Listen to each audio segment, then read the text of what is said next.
Hello students, welcome to ACC बायोमर। आज हम F1 का बिजनेस एंड टेक्नोलॉजी का चैप्टर नंबर 2 देखेंगे।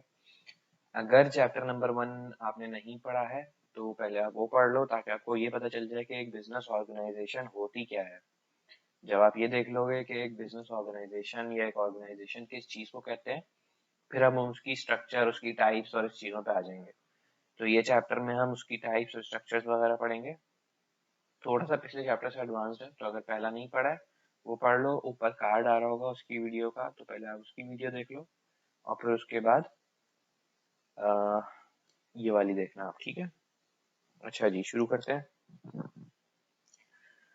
बिजनेस ऑर्गेनाइजेशन स्ट्रक्चर, इसमें हम ये देखेंगे कि ऑर्गेनाइजेशन की स्ट्रक्चर्स वगैरह क्या होते हैं, कि वो किस तरीके से काम करती हैं। उनमें अलग अलग लेवल्स होते हैं कि ऊपर डायरेक्टर्स बैठे होते हैं, उनके नीचे मैनेजर्स होते हैं, फिर मैनेजर्स के नीचे फिर ऑपरेशनल जो स्टाफ होता है जो काम कर रहा होता है वो। तो ये सब हम देखेंगे, तो डायरेक्टली शुरू करते हैं। Organisational structure. Organizational structure is concerned with the way in which work is divided up and allocated.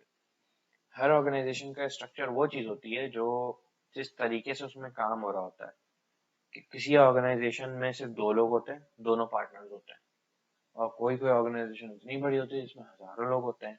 तो किसी का कोई काम होता है, किसी का छोटा काम होता है छोटा सा, किसी का कोई बड़ा काम होता है। तो अलग अलग रोल्स होते हैं। इस चीजों को ऑर्गेनाइजेशनल स्ट्रक्चर कहा जाता है। It outlines the roles and responsibilities of individual and group within the organization कि कौन क्या काम कर रहा है। There are several possible ways in which organizations can be structured, और आपको ये एग्जाम पर्पस के लिए you need to be familiar with each of them, और उनके एडवांटेजेस और डिसएडवांटेजेस भी आपको पता होने चाहिए। द स्ट्रक्चर, सबसे पहले स्ट्रक्चर क्या आता है? सबसे पहले स्ट्रक्चर आता है हमारा एंटरप्रेन्योरियल स्ट्रक्चर। इसमें क्या होता है? इसमें ही होता है कि आपने सुना होगा, आजकल तो बहुत फैशन में भी है एंटरप्रेन्योर्स, के हर कोई एंटरप्रेन्योर बनना चाहता है। इसमें ही होता है कि टिपिकली सिंपल एक एक बंदा मोटिव जो है लेके चलता है कि मैंने लेट से बिजनेस करना है, मैंने ये करना है, मैंने वो करना है, मैंने फलाना प्रोडक्ट बना के बेचना है। और वो अपने साथ एक अपने बंदे हायर कर लेता है, अपनी टीम नहीं बनाता, अपने को फाउंडर्स नहीं बनाता, अपने नीचे कुछ लोग हायर कर लेता है। तो this is called entrepreneur structure. Simple सा बेसिक, सबसे बेसिक स्ट्रक्चर है ये। लेट से मुझे बिजनेस करना है, मुझे पोटैटो चिप्स बना के बेचने हैं। तो मैंने आइडिया बनाया, मैंने बिजनेस को शुरू किया, मैंने अपने साथ कोई बंदा हायर कर लिया मार्केटिंग के लिए, किसी बंदे को सेल्स के लिए हायर कर लिया कि तुम दुकानों पे जा जाके डिस्ट्रीब्यूशन करो। तो ये मैंने एक एंटरप्रेन्योर स्ट्रक्चर शुरू कर लिया। मैं अकेला इसका ओनर हूँ और मेरे साथ मेरे नीचे एम्प्लॉइज हैं। अब इसके एडवांटेजेस और डिसएडवांटेजेस क्या होते हैं, ये असल चीज है इसमें। एडवांटेजेस ये होते हैं कि फास्ट डिसीजन मेकिंग, कि लेट्स से मुझे एक एरिया में एक नई डिस्ट्रीब्यूशन कैंपेन स्टार्ट करनी है, तो मैं डिसीजन लूंगा, कर दूंगा, मुझे किसी से पूछने की जरूरत नहीं है। मैं खुद ओनर हूँ, मैं खुद मालिक हूँ, ठीक है। More responsive to market. मैं अगर अकेला मैं मार्केट के अंदर घुसा हूँ, मैं खुद से, कहते हैं ना कि जो बिजनेस, जो काम आप करो उस काम के अंदर पहले आपको खुद पढ़ना चाहिए, आपको खुद आना चाहिए कि वो काम होता कैसे है, ताकि आप वो से काम सही से कर सको। तो अगर एक एंटरप्रेन्योर स्ट्रक्चर में वो बंदा खुद ही काम कर रहा है, तो वो मार्केट से ज्यादा क्या कहते हैं, वो होगा, अवेयर होगा। तो जैसे जैसे मार्केट चेंज होगी, मार्केट के साथ साथ वो भी अपने चेंजेस अडॉप्ट कर सकता है। गोल कॉन्ग्रुएंस, वो एक ही बंदा है, ओनर एंटरप्रेन्योर जो भी है, और उसने अपना बिजनेस चलाना है।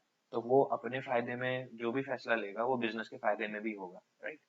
लेकिन गोल कॉन्ग्रुएंस असल में ये चीज होती है कि जब एम्प्लॉय का गोल और ऑर्गेनाइजेशन का गोल, दोनों का गोल सेम हो जाए, कि हाँ दोनों का गोल विन विन सिचुएशन में आ जाए, कि दोनों को फायदा होगा उस चीज से। वरना कभी कभार ऐसा होता है कि मैनेजर्स वगैरह को जिस तरीके की डिसीजंस ले लेते हैं जो उनके फायदे के लिए तो होते हैं, उनको बोनस देने के लिए, लेकिन ऑर्गेनाइजेशन के इन इन इन ओवरऑल ऑर्गेनाइजेशन के लिए वो चीज अच्छी नहीं होती। लेकिन वो कर देते हैं, क्यों? क्योंकि उनका फायदा हो रहा है। तो ये चीज गोल कॉन्ग्रेस कहलाती है। ये चीज एक एडवांटेज है एंटरप्रेन्योर स्ट्रक्चर में, क्योंकि एक ही बंदा है, वो ही बेचारा बिजनेस चला रहा है, उसने ही वो बिजनेस का वाली वारिस सब वो ही है। तो उसने लाजमी वही फैसले करने हैं जो बिजनेस के भी हक में बेहतर है, और ऑब्वियसली वो अपने लिए बिजनेस कर रहा है तो उसके लिए भी फायदा ही है। गुड कंट्रोल, एक छोटी सी टीम होती है, एक ही बंदा ऊपर बैठा हुआ होता है, उसको पता होता है ये क्या कर रहा है वो क्या कर रहा है, तो वो कंट्रोल अच्छे से कर सकता है। बहुत सारे लोग नहीं होते उसके पास कंट्रोल करने के लिए। Close bond to work force, again एक ही ओनर है, एक ही टीम लीडर है, एक ही सीईओ कह लो आप, एक ही है, तो वर्क फोर्स के साथ अच्छे से कोऑर्डिनेशन में रहेगा, बजाय के वर्क फोर्स और इसके बीच में ये 2-3 मैनेजर रख देता। तो अगर तो लेट्स से ये ओनर है और ये वर्क फोर्स है, अगर तो ये वर्क फोर्स से खुद कांटेक्ट में है तो ज्यादा बेहतर रहेगा, क्योंकि एंटरप्रेन्योर स्ट्रक्चर में तो ऐसे ही है ना। या फिर अगर यही ओनर है, यही वर्क फोर्स है, ये अपने 2 मैनेजर्स रख ले, ये इनके साथ कांटेक्ट में रहे और ये इन सबके साथ कांटेक्ट में रहे, तो ऐसे बेहतर होगी कम्युनिकेशन या ऐसे? राइट, ऐसे ही होगी ना, क्योंकि वो डायरेक्टली कांटेक्ट में रहेगा। तो इसलिए इसका एक बेनिफिट ये भी है कि कम्युनिकेशन बहुत अच्छी हो जाती है और कोऑर्डिनेशन वर्कफोर्स के साथ आपकी अच्छी रहती है। अब डिसएडवांटेजेस क्या है? Lack of career structure. क्यों लैक ऑफ करियर स्ट्रक्चर से क्या मतलब है? इससे ये मतलब है कि जो भी एम्प्लॉयज हैं या कुछ है, उनके लिए कोई स्पेसिफिक करियर पाथ नहीं है। बहुत छोटी सी ऑर्गेनाइजेशन होती है, बहुत शॉर्ट टर्म ऑर्गेनाइजेशन होती है। ये जो एंटरप्रेन्योर स्ट्रक्चर होता है ये बहुत स्मॉल स्केल पे वर्क करता है, क्योंकि अगर आपने ग्रोथ करनी होती है तो फिर आपको जाहिर सी बात है डेफिनेटली आपको टीम बड़ी करनी होती है। तो इसलिए यहाँ पे कोई करियर अपॉर्चुनिटीज, कोई ग्रोथ का ये सब नहीं होता अगर तो आप ऐसे ही चलते रहे। Dependent on capabilities of manager या ओनर। बिजनेस जो होता है वो ओवरऑल अपने ओनर की जो है ना कैपेबिलिटीज पे डिपेंड करता है। अगर ओनर की कैपेबिलिटीज, उसकी उसकी स्किल्स, उसका टैलेंट एक्सेप्शनल है तो बिजनेस एक्सेप्शनली ग्रो करेगा। लेकिन अगर ओनर एक लेवल से आगे नहीं जा सकता, उसका माइंड उस लेवल पे नहीं है, तो फिर जाहिर सी बात है कि बिजनेस भी उस लेवल पे नहीं जाएगा, क्योंकि ओनर ही फैसले ले रहा है सारे बिजनेस के। तो इसलिए ये भी डिसएडवांटेज है। Can not cope with diversification या ग्रोथ। वही वाली बात जो मैंने ऊपर बोली थी कि ग्रोथ नहीं हो सकती अगर आप ऐसे ही चलते रहे एंटरप्रेन्योर स्ट्रक्चर में, तो फिर आप ग्रो नहीं कर सकते, क्योंकि ऑब्वियसली व्हेन आप जब आपने ग्रो करना होता है, when you have to grow, तो you have to diversify yourself, you have to make a team. तो इसलिए आप क्योंकि टीम ही नहीं बना रहे, तो आप एक अकेले कहाँ कहाँ काम करोगे, राइट? तो इसलिए ये भी एक इसका डिसएडवांटेज है। यही जो मैंने डिसएडवांटेजेस बताए हैं इनको इन्होंने वर्ड फॉर्म में लिख दिया, या आप पढ़ना चाहो पढ़ लेना, बाकी इसमें कुछ नहीं है। एंटरप्रेन्योर स्ट्रक्चर एक शॉर्ट टर्म में शुरू में बिजनेस के स्टार्टिंग मंथ्स या ईयर्स में चल सकता है, उसके बाद you have to make a team.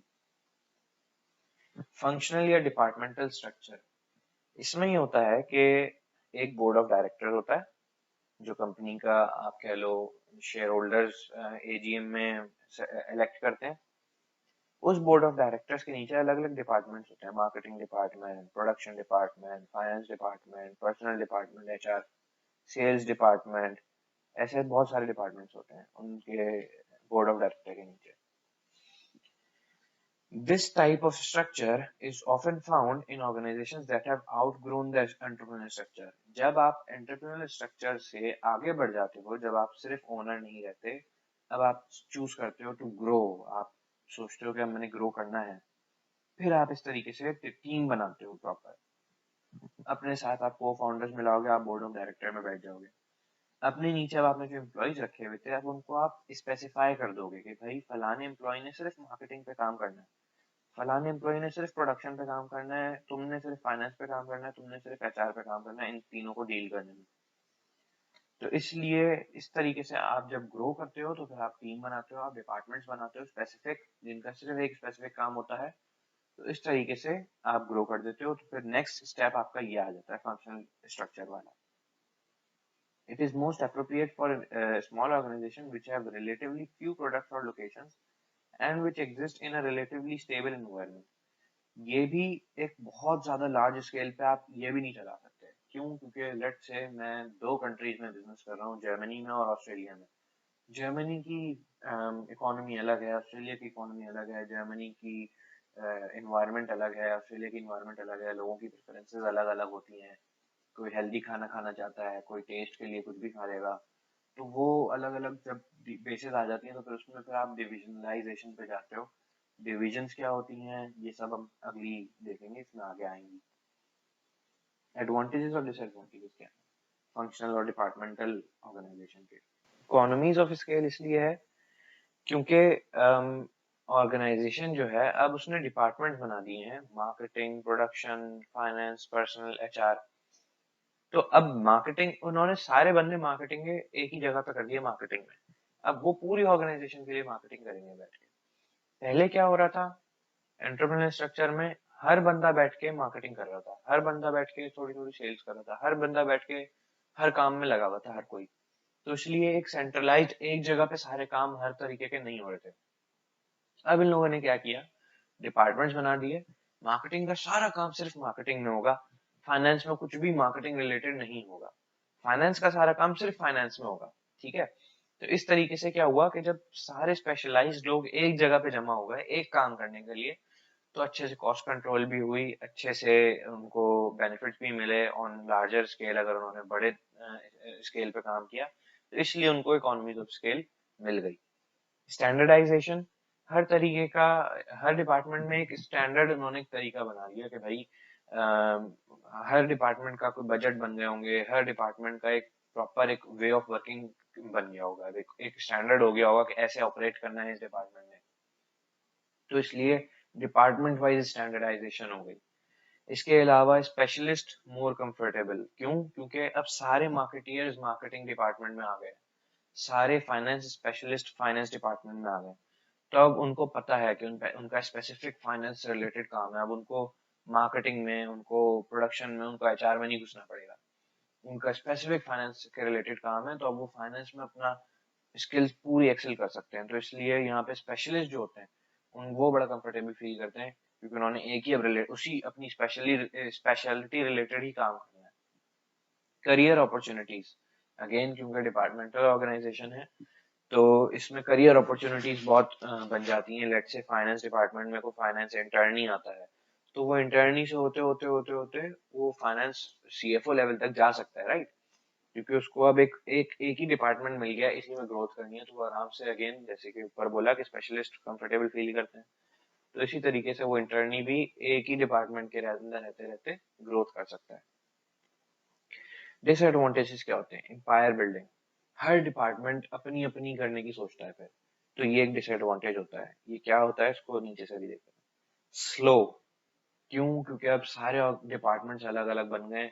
अब अगर आपको सेल करनी है तो आप डिपेंडेंट हो मार्केटिंग पे, आपको मार्केटिंग करनी है तो आप डिपेंडेंट हो फाइनेंस पे, कि फाइनेंस आपको पैसे देगा तो फिर आप मार्केटिंग करोगे। फाइनेंस वाले डिपेंडेंट हैं लेट्स से एचआर पे, क्योंकि एचआर अगर फाइनेंस वालों को बंदे एम्प्लॉय करके हायर करके देगा तो फाइनेंस वाले अपने काम पूरे कर सकते हैं। तो इस तरीके से एक दूसरे पे डिपेंडेंसीज बढ़ जाती हैं, और इस तरीके से फिर काम स्लो हो जाता है कि फिर 10 लोग हो जाते हैं, बैठ के फैसला करो, सब करो, तो इसलिए ये काम नहीं चलता है, इसलिए स्लो हो जाता है। Conflict between functions, let's say आप डायरेक्टर्स जो होते हैं, बोर्ड ऑफ डायरेक्टर्स जो होते हैं, वो सेल्स वाले डिपार्टमेंट के पास जाके बोलते हैं कि भाई सेल्स क्यों नहीं हो रही, तो यहाँ पे सेल्स वाला कह सकता है कि भाई मार्केटिंग वाला मार्केटिंग ही नहीं कर रहा, वो मार्केटिंग करेगा तो लोगों को प्रोडक्ट के बारे में पता चलेगा, और जब लोग प्रोडक्ट को देखेंगे जानेंगे उसके बाद ही तो खरीदेंगे। तो इसलिए यहाँ पे कॉन्फ्लिक्ट आ सकता है डिपार्टमेंट्स के बीच में। Can not cope with diversification, diversification के साथ ये लोग कंफर्टेबल नहीं होते, क्यों? क्योंकि इनका अगेन जैसे कि ये बात की थी, स्पेशलिस्ट होते हैं इस ऑर्गेनाइजेशन में, ज्यादा स्पेशलिस्ट लोग, क्योंकि उनको एक ही काम दिया हुआ होता है कि आपने यही करना है, वो यही करते रहते हैं। तो इसलिए आप डाइवर्सिफाई करते हुए, आप अगर आपको कुछ नया काम करना पड़े, आपको कुछ और करना पड़े, तो आप उसके साथ कंफर्टेबल नहीं होते, क्योंकि आप एक ही काम करने के स्पेशलिस्ट बन चुके होते हो, आप एक ही काम करने के आदी होते हो, तो इसलिए आप एक से फिर दूसरे टाइप के काम ये सब हैंडल नहीं कर सकते। तो इसलिए कोई ऑर्गेनाइजेशन जो ग्रो कर रही हो, तो उसके लिए ये एक डिसएडवांटेज उसको देखना पड़ता है, अगर वो इस वाले स्ट्रक्चर के साथ चले, कि वहां पे डाइवर्सिफिकेशन नहीं कर पाते लोग।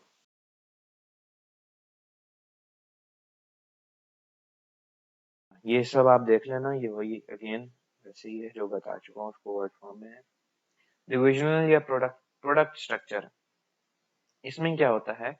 This structure occurs where an organization is split into several divisions, each one autonomously overseeing a product that is separate divisions for cars and motorbikes, a geographic section, that is separate division for US and Europe, or even by customer, that is separate division for that look after corporate clients and private clients. अलग अलग types of division हो सकती हैं. Let's say हम McDonald's है तो McDonald's USA में भी होता है तो वो मैकडोनल्ड्स यूएसए कहलाता है. मैकडोनल्ड्स इंडिया में भी होता है वो मैकडोनल्ड्स इंडिया कहलाता है. मैकडोनल्ड्स पाकिस्तान में भी है वो मैकडोनल्ड्स पाकिस्तान है. इसी तरह सुजुकी होंडा, तो सुजुकी ओरिजिनली जापान के है लेकिन सुजुकी इंडिया में भी है, सुजुकी पाकिस्तान में भी है. तो ये इनके डिविजन्स काम कर रहे हैं. तो ये किस बेसिस पे डिविजन्स हैं? ये हैं ज्योग्राफिक सेक्शन, ज्योग्राफिक बेसिस पे. इसी तरीके से और क्या क्या एग्जांपल्स हैं इसकी? प्रोडक्ट के हिसाब से भी डिवीजन हो सकती है कि हर प्रोडक्ट, जैसे यहाँ पे उन्होंने लिखा हुआ है कि सेपरेट डिवीजन फॉर कार्स और separate division for motor bikes.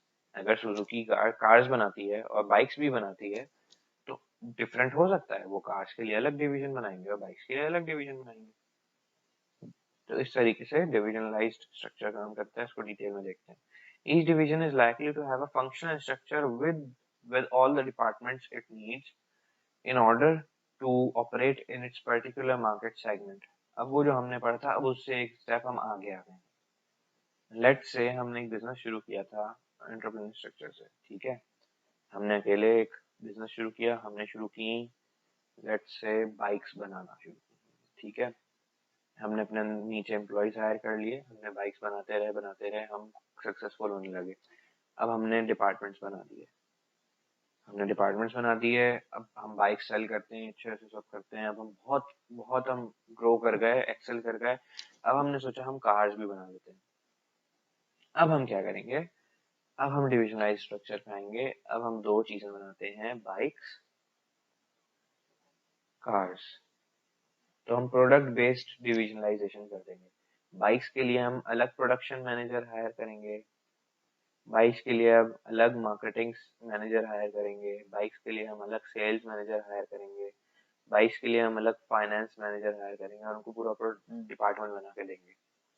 Cars के लिए भी हम यही सब दोबारा करेंगे. प्रोडक्शन मैनेजर अलग हायर करेंगे, मार्केटिंग मैनेजर अलग हायर करेंगे जो सिर्फ गाड़ियों की मार्केटिंग करेगा, सेल्स मैनेजर, फाइनेंस मैनेजर, इसी तरीके से पर्सनल मैनेजर, एचआर वगैरह के. तो ये सब होगा. ठीक है, तो अब हमने मजीद अपनी ऑर्गेनाइजेशन को तोड़ दिया. अभी तक हमने सिर्फ इतना पढ़ा था. कितना?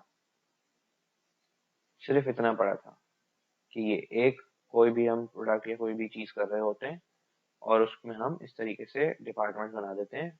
Finance department, sales department, marketing department और प्रोडक्शन डिपार्टमेंट वगैरह. अब हम एक ब्रॉडर एस्पेक्ट पे आ गए कि अब हमारे दो प्रोडक्ट्स हो गए, तो दूसरे प्रोडक्ट्स के लिए भी इसी तरीके से डिपार्टमेंट बनाएंगे. ठीक है, तो इसको डिटेल में देख लेते हैं.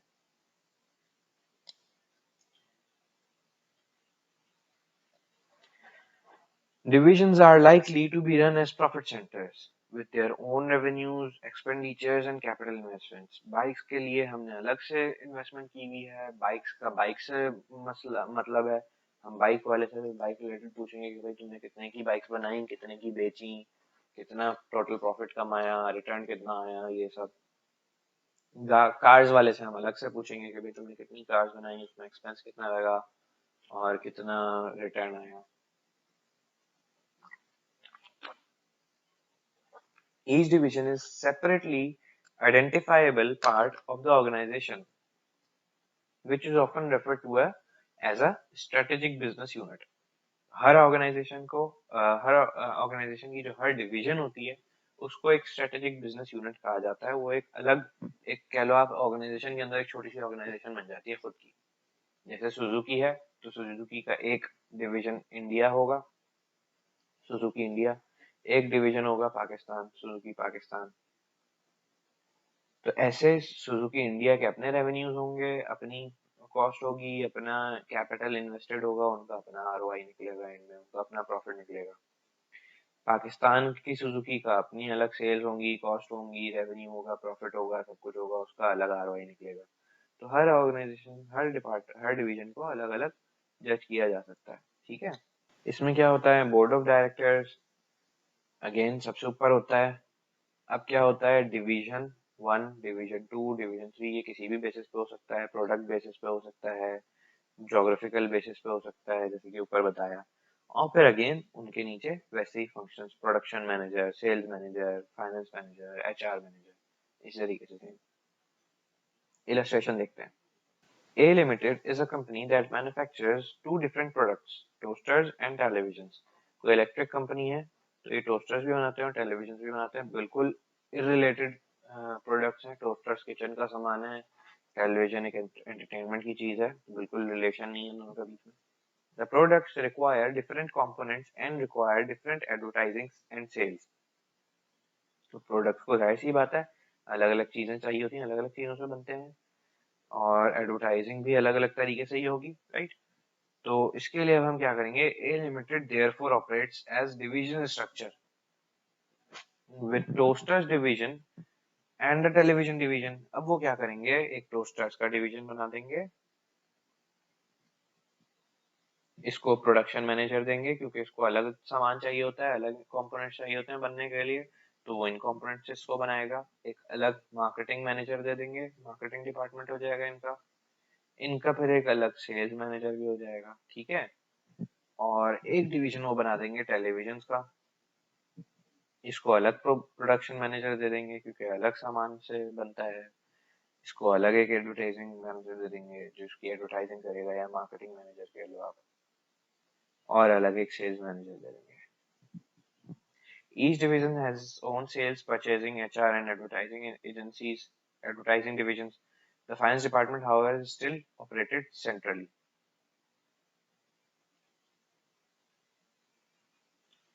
Each division has therefore its own sales, purchasing, and HR and advertising department. The finance department, however, still operated centrally. तो इन सब का क्योंकि डिफरेंशिएशन किस किस चीज में है, प्रोडक्शन में डिफरेंशिएशन है, मार्केटिंग में डिफरेंशिएशन है, सेल्स में डिफरेंशिएशन है, तो ये डिपार्टमेंट्स इनके हम अलग कर देते हैं, अलग अलग, एचआर वगैरह ये सब। लेकिन फाइनेंस इसको हम एक ही जगह पे रख सकते हैं, तो फाइनेंस डिपार्टमेंट एक अलग से चल रहा है।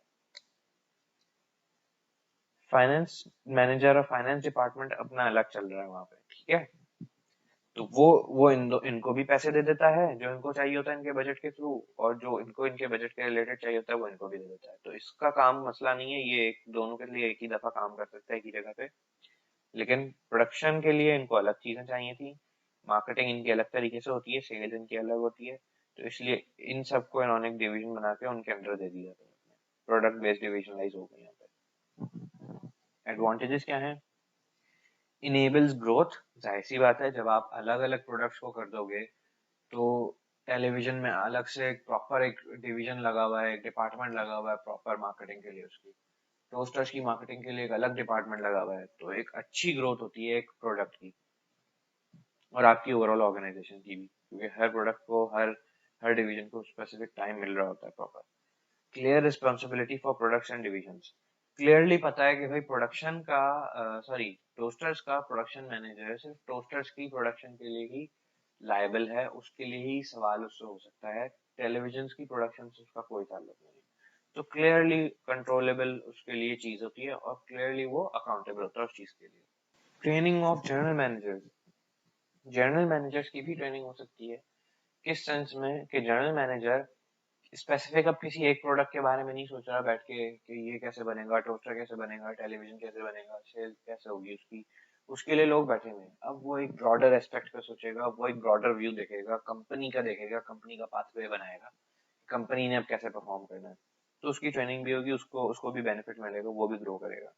Easily adapted for further diversification.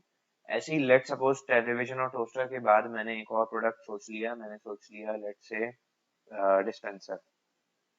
मैंने डिस्पेंसर भी बना के सेल करना है, तो अब मैं इसको इसके लिए अलग से डिपार्टमेंट बना दूंगा, प्रोडक्शन मैनेजर के अंदर एक प्रोडक्शन डिपार्टमेंट दे दूंगा, मार्केटिंग मैनेजर के अंदर एक मार्केटिंग डिपार्टमेंट दे दूंगा, सेल्स मैनेजर रख दूंगा उसके अंदर एक सेल्स डिपार्टमेंट दे दूंगा, तो एक और डाइवर्सिफिकेशन कर ली मैंने, राइट।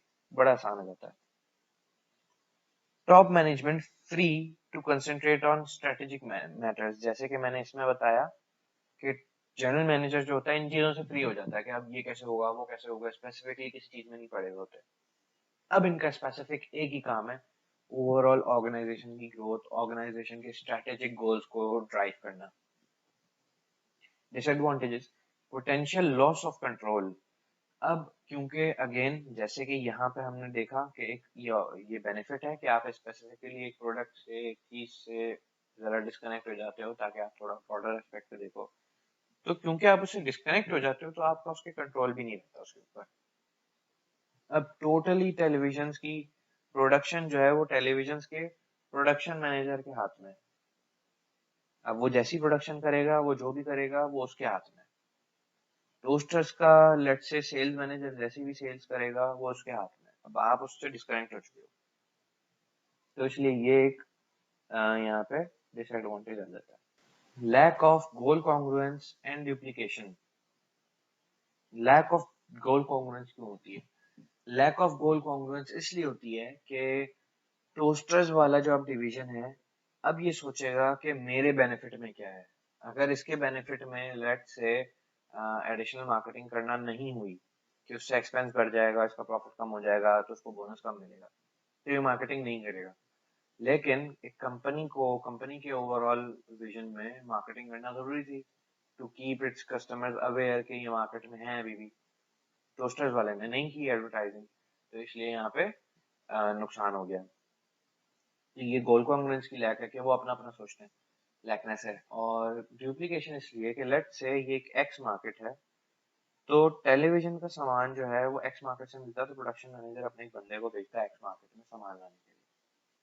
अगर तो ये एक ही प्रोडक्शन डिपार्टमेंट होता, दो दो डिपार्टमेंट्स ना होते, यहाँ पे टोस्टर्स का अलग डिपार्टमेंट है, टेलीविजन का दोबारा अलग प्रोडक्शन डिपार्टमेंट है। अगर एक ही प्रोडक्शन डिपार्टमेंट होता पूरी कंपनी का, तो वो एक ही बंदा भेजते जो टोस्टर्स का सामान भी ले आता और टेलीविजन का सामान भी ले आता। अब क्या हो रहा है कि टेलीविजन का बंदा अलग जा रहा है और टोस्टर्स का बंदा सामान लेने के लिए अलग आ रहा है, तो दो दो दफा खर्चा हो रहा है, ये सब हो रहा है। इस चीज को कहते हैं डुप्लीकेशन। ठीक है, अच्छा जी, ये हो गया। स्पेशलाइजेशन में feel isolated.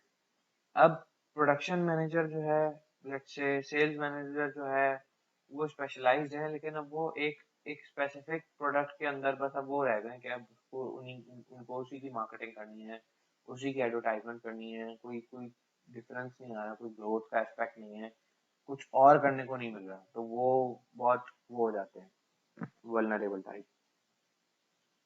Allocation of central cost can be a problem. Central cost, जैसे कि हमने बात की कि फाइनेंस मैनेजर एक ही है, तो इसको हम सेंट्रल कॉस्ट कह सकते हैं, राइट। इस फाइनेंस मैनेजर की, इस फाइनेंस के डिपार्टमेंट की कितनी कॉस्ट टेलीविजन में जानी चाहिए और कितनी कॉस्ट इसकी टोस्टर्स में जानी चाहिए, इस चीज पे अब सवाल आ सकता है कि इसको अप्रोप्रिएटली एलोकेट किया आपने या नहीं किया। क्योंकि अगर गलत कर दिया तो फिर प्रॉफिट कम हो जाएगा ना उनका। वो तो अपने प्रॉफिट सेंटर्स हैं, वो अपना रेवेन्यू कमाते हैं, अपनी कॉस्ट लगाते हैं, उनको अपनी प्रॉफिट के हिसाब से जज किया जाता है। तो कितनी कॉस्ट उनको देनी है हेड ऑफिस की, जो सेंट्रलाइज्ड कॉस्ट है। लेट्स से मेरा हेड ऑफिस है, हेड क्वार्टर्स है, इसके नीचे दो डिविजन हैं, टोस्टर्स और टेलीविजन। अब हेड क्वार्टर्स की जो कॉस्ट है उसको मैं कितना परसेंट दूंगा टोस्टर्स को और टेलीविजन को, कि मैं उन दोनों की परफॉर्मेंस अप्रोप्रिएटली जो है ना चेक कर सकूं। तो ये एक सवाल खड़ा हो जाता है, तो इसलिए एक डिसएडवांटेज बन जाता है। इसको आप देख लेना, ये सब वही है। Geographically structured. ज्योग्राफिकली स्ट्रक्चर्ड जैसे मैंने बताया सिंपल, इसमें कोई डिफरेंशिएशन नहीं है, वैसी डिविजन की तरह है। वो प्रोडक्ट बेस पे था, ये इलाकों की बेस पे हो जाता है, और कुछ इसमें नहीं। अगेन बोर्ड ऑफ डायरेक्टर्स होता है। अब यहाँ पे, वहाँ पे प्रोडक्ट थे, जैसे कि यहाँ पे टोस्टर था, यहाँ पे टेलीविजन था, और यहाँ पे मैंने डिस्पेंसर बना दिया था। अब इसमें कुछ भी नहीं होता, इसमें अब वो इलाकों के हिसाब से कर देते हैं, नॉर्थ ईस्ट साउथ, ऐसे इसको आप पाकिस्तान इंडिया और ये सब भी कर सकते हो। अगर आप ऐसे देखो तो ये पाकिस्तान, पहले मैंने गलत चूज कर लिया, एक सेकेंड। इसको आप ऐसे भी देख सकते हो कि पाकिस्तान, ये इंडिया हो गया, ये ऑस्ट्रेलिया हो गया, ठीक है। तो वो कोई भी आप देख सकते हो करके, वो डिफरेंस कोई इतना नहीं। इसके एडवांटेजेस क्या हैं? इनेबल्स ज्योग्राफिकल ग्रोथ, हाँ अब आप कंट्री के हिसाब से ग्रो कर सकते हो, और हर कंट्री के अंदर फिर आप मजीद प्रोडक्ट बनाओ तो हर मजीद प्रोडक्ट्स बना दोगे तो ये वो प्रोडक्ट बेस हो जाएगी कि ये टोस्टर पाकिस्तान के टोस्टर, ये पाकिस्तान के टेलीविजन, ये पाकिस्तान के डिस्पेंसर्स। अब उन प्रोडक्ट्स के अंदर फिर अंडर मजीद production department, sales department, marketing department, तो आप इस तरीके से आप ट्री स्ट्रक्चर बना सकते हो पूरा, ठीक है। तो जोग्राफिकली आप ग्रो कर सकते हो हर हर कंट्री में, हर एरिया में। Allows local decision making. अब पाकिस्तान के जो इन्वायरमेंट है, पाकिस्तान की इन्वायरमेंट पाकिस्तानी डिपार्टमेंट को पता होगी, तो वो अपने हिसाब से अच्छा डिसीजन ले सकते हैं। Clear responsibility for areas, again उनके सर पे पाकिस्तान डाल दिया उठा के, या इंडिया डाल दिया, अब वो उसकी उनके ऊपर एक बर्डन आ गया कि भाई यही इसी के लिए आप अकाउंटेबल हो। Training of general managers, again वही एस्पेक्ट, क्योंकि इन चीजों से वो हट जाते हैं, अब उनको एक स्पेसिफिक एरिया दे दिया है तो वो उसके हिसाब से ट्रेन होते हैं। Top management free to concentrate और स्ट्रेटेजिक मैटर्स। अब पाकिस्तान का डिवीजन पाकिस्तान की सेल्स देख रहा है, इंडिया का इंडिया की देख रहा है, ऑस्ट्रेलिया का ऑस्ट्रेलिया की देख रहा है, तो ये जो बोर्ड ऑफ डायरेक्टर्स बैठे हुए हैं अब ये फ्री हो गए कि ये ऑर्गेनाइजेशन के ओवरऑल ब्रॉडर एस्पेक्ट पे ये चीजें देखेंगे कि हमने कैसे चीजों को लेके चलना है। डिसएडवांटेज क्या है? एज फॉर डिविजन स्ट्रक्चर, जैसे कि मैंने बताया ऑलमोस्ट सेम ही है, तो इसलिए डुप्लीकेशन और ये सब चीजें वो सब सेम है, ठीक है। मैट्रिक्स स्ट्रक्चर, अच्छा तो मैट्रिक्स स्ट्रक्चर में अगेन एक सीनियर मैनेजमेंट होती है, उसके अंडर डिपार्टमेंट्स होते हैं, production department, sales department, finance department, R&D, HR वगैरह वगैरह। और प्रोडक्ट के हिसाब से यहाँ पे आप देखो तो यहाँ पे चल रहा है, यहाँ पे चल रहा है divisional structure, sorry departmental structure,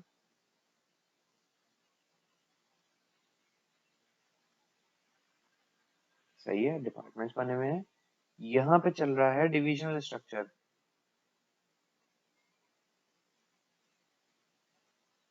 जैसे कि डिविजनल स्ट्रक्चर्स में था कि प्रोडक्ट बेसिस पे हमने डिवीजन बना दी, या फिर किसी और बेसिस पे, यहाँ पे प्रोडक्शन लिखा हुआ है, प्रोडक्ट बेस लिखा हुआ है, इसलिए हम प्रोडक्ट बेस समझ के चल रहे हैं। तो ऐसी मैट्रिक्स क्या होता है कि जिसमें डिपार्टमेंटल स्ट्रक्चर भी हो और डिविजनल स्ट्रक्चर भी हो, ठीक है। यहाँ पे क्या होगा कि प्रोडक्शन डिपार्टमेंट जो है, प्रोडक्शन मैनेजर ए जो है वो प्रोडक्शन डिपार्टमेंट के लिए भी उसके उसके सवाल भी जवाब देगा, वो जो है जवाब देगा सेल्स के लिए भी, सही है, वो जवाब देगा फाइनेंस के लिए भी, हमारा एक प्रोडक्ट है ए तो ये उसका मैनेजर है, वो R&D के लिए भी जवाब देगा। सेम प्रोडक्शन डिपार्टमेंट के अंदर ही प्रोडक्ट ए भी डेवलप हो रहा होगा तो प्रोडक्ट बी भी डेवलप हो रहा होगा, प्रोडक्ट सी भी डेवलप हो रहा होगा। जैसे कि हमने पहले क्या किया था कि प्रोडक्ट ए था, प्रोडक्ट बी था, प्रोडक्ट सी था, तो इन तीनों के लिए अलग अलग डिपार्टमेंट बना दिए थे, production department, sales department, marketing department, production department, sales department, marketing department, production department, sales department, marketing department. अब ऐसा नहीं है, अब हमने एक ही प्रोडक्शन डिपार्टमेंट बनाया, अब उसके अंदर तीनों प्रोडक्ट बन रहे हैं, ए भी बन रहा है, बी भी बन रहा है और सी भी बन रहा है। जैसे यहाँ पे इसी प्रोडक्शन डिपार्टमेंट के अंदर ए भी बन रहा है, बी भी बन रहा है और सी भी बन रहा है। इसी तरीके से अब हमने एक ही सेल्स डिपार्टमेंट बना दिया, उसी के अंदर ए भी बन रहा है, बी भी बन रहा है और सी भी बन रहा है। ये रहा, ए भी बन रहा है उसी के अंदर प्रोडक्ट बी भी बन रहा है, उसी के अंदर प्रोडक्ट सी भी बन रहा है। इसी तरीके से फाइनेंस और R&D वगैरह। एडवांटेजेस क्या है इसके? Advantages of both functional and divisional structures, क्योंकि इसमें अगेन वही फंक्शनल या डिपार्टमेंटल जो भी था वही, उसके भी एडवांटेजेस में होंगे और आपको डिविजनल के एडवांटेजेस भी मिलेंगे। Flexibility, flexibility in a sense कि अब आप आराम से, अब आप जैसे डिविजनल में हमने एक प्रोडक्ट बेस में, इसमें हमने एक ये डिफरेंस देखा था, एक डिसएडवांटेज देखा था कि स्पेशलिस्ट जो होते हैं वो थोड़ा आइसोलेटेड फील करते हैं। अब यहाँ पे स्पेशलिस्ट आइसोलेटेड फील नहीं करेगा। क्यों? क्योंकि उसको एक स्पेसिफिक प्रोडक्ट नहीं है, उसको वेरियस लाइन ऑफ प्रोडक्ट्स है, तो वो सब पे काम करेगा, वो अच्छे से काम करेगा। उसके साथ और स्पेशलिस्ट भी होंगे, वो अकेला स्पेशलिस्ट नहीं होगा, तो इसलिए एक फ्लेक्सिबिलिटी आ जाती है। कस्टमर ओरिएंटेशन, पता होगा कि कस्टमर को क्या नीड्स हैं, और क्योंकि प्रोडक्ट मैनेजर भी हैं यहाँ पे, क्योंकि सिर्फ डिपार्टमेंटल टाइप नहीं है, अब प्रोडक्ट लाइन भी है एक प्रॉपर, उसके हिसाब से भी डिपार्टमेंट चल रहा है। तो इसलिए वो जो है अपना कस्टमर के लिए ये लोग सोच रहे होंगे कि कस्टमर को क्या चाहिए क्या नहीं चाहिए। encourage teamwork and exchange of opinions and expertise, sorry. तो यहाँ पे क्या होता है कि प्रोडक्शन डिपार्टमेंट, सेल्स डिपार्टमेंट, ये सब एक दूसरे से मिलके काम करेंगे, ऐसे ऐसे ये सब एक दूसरे के साथ मिलके काम करेंगे, तो सब एक दूसरे से अटैच होते हैं, तो एक ये बेनिफिट होता है। लेकिन इसके डिसएडवांटेजेस ज्यादा होते हैं, डुअल कमांड एंड कॉन्फ्लिक्ट। अब ये प्रोडक्शन जो है, आप देखो ये प्रोडक्शन मैनेजर ए जो है, इस प्रोडक्शन डिपार्टमेंट में ए की भी मैनेजमेंट का बंदा आया हुआ है, बी का भी आया हुआ है, सी का भी आया हुआ है। ए बोलेगा पहले मेरा प्रोडक्ट बनाओ, बी बोलेगा पहले मेरा प्रोडक्ट बनाओ, सी बोलेगा पहले मेरा प्रोडक्ट बनाओ, तो इसलिए किसी का भी प्रोडक्ट नहीं बनेगा, तो इसलिए कॉन्फ्लिक्ट आ जाता है। Dilution of functional authority, again functional authority अब 3 लोगों के पास चली गई है कि ए का प्रोडक्ट बनेगा, बी का बनेगा या सी का बनेगा। अगर सिर्फ प्रोडक्शन का एक डिपार्टमेंट का एक ही मैनेजर होता तो उसका फैसला होता कि कौन सा यूनिट पहले बनेगा, लेकिन अब ये 3 बंदे बैठ के लड़ रहे होंगे कि मेरा पहले बनाओ, मेरा पहले बनाओ। टाइम कंज्यूमिंग मीटिंग्स, अगेन क्योंकि मीटिंग में ये लड़ाइयाँ हो रही होंगी तो टाइम कंज्यूमिंग होंगी। हाई एडमिन कॉस्ट, उन मीटिंग की कॉस्ट, इन सिंपल वर्ड उन मीटिंग की कॉस्ट, क्योंकि जाहिर सी बात है जब ये सब चीजें बढ़ जाएंगी, आप एक एक मैनेजर के बजाय एक डिपार्टमेंट में 3 मैनेजर आने लग जाएंगे, तो एडमिन कॉस्ट ओवरऑल इंक्रीज हो जाएगी। Test understanding 1. Consider the following statements. Under the functional structure, each department operates as a strategic business unit. Function structure में क्या होता है? Production department होता है, marketing department होता है, sales department होता है, finance का होता है, इस तरीके से डिपार्टमेंट होते हैं। तो क्या ये हर डिपार्टमेंट एक स्ट्रेटेजिक बिजनेस यूनिट होता है? मतलब हर डिपार्टमेंट का अपना रेवेन्यू, अपनी कॉस्ट, अपनी इन्वेस्टमेंट ऐसे होता है? नहीं। सही है, ये डिविजनलाइज्ड में होता था, जब एक अलग अलग डिवीजन बना दी, फिर उन डिवीजन के अलग अलग ऐसे डिवीजन ये डिपार्टमेंट्स होते थे, ये उसमें होता था। The matrix structure will enable rapid decision making within the organization. बिल्कुल भी नहीं, क्योंकि मैट्रिक्स में अगेन अभी अभी हमने देखा हर कोई लड़ रहा होगा कि मेरा प्रोडक्ट पहले, मेरा प्रोडक्ट बाद में, ये वो, तो डिसीजन मेकिंग सुबह हो जाएगी, डिसीजन मेकिंग नहीं होगी, तो नाइदर। टेस्ट अंडरस्टैंडिंग 2, ये आप कर लेना, मैं आपके लिए छोड़ रहा हूँ, तो मुश्किल नहीं है। बाउंड्रीलेस स्ट्रक्चर, अब ये बड़े आसान से आ गए हैं। This is a contemporary model of organizational design which adopts a more flexible approach to structure. Boundaryless structures are essentially an unstructured design that is not constrained by having a chain of command or formal departments within the focus, instead being on flexibility. There are a number of types boundaryless organization that you may need to be aware of: hollow, virtual or modular. अब boundaryless structures किस किस types के होते हैं? जिनमें कोई specific तरीके से हायरार्की ना हो, स्पेसिफिक एक वो ना हो कि फलाना फलाने की, लेट्स से ए के ऊपर बैठा हुआ है बी के ऊपर बैठा हुआ है सी, ये सब इसमें नहीं होता। तो क्या क्या होता है, किस टाइप की होती है, देखते हैं। Hollow organization, hollow organizations split their function into core, strategically important, and non-core activities. Anything which is classified as non-core is outsourced to other organization.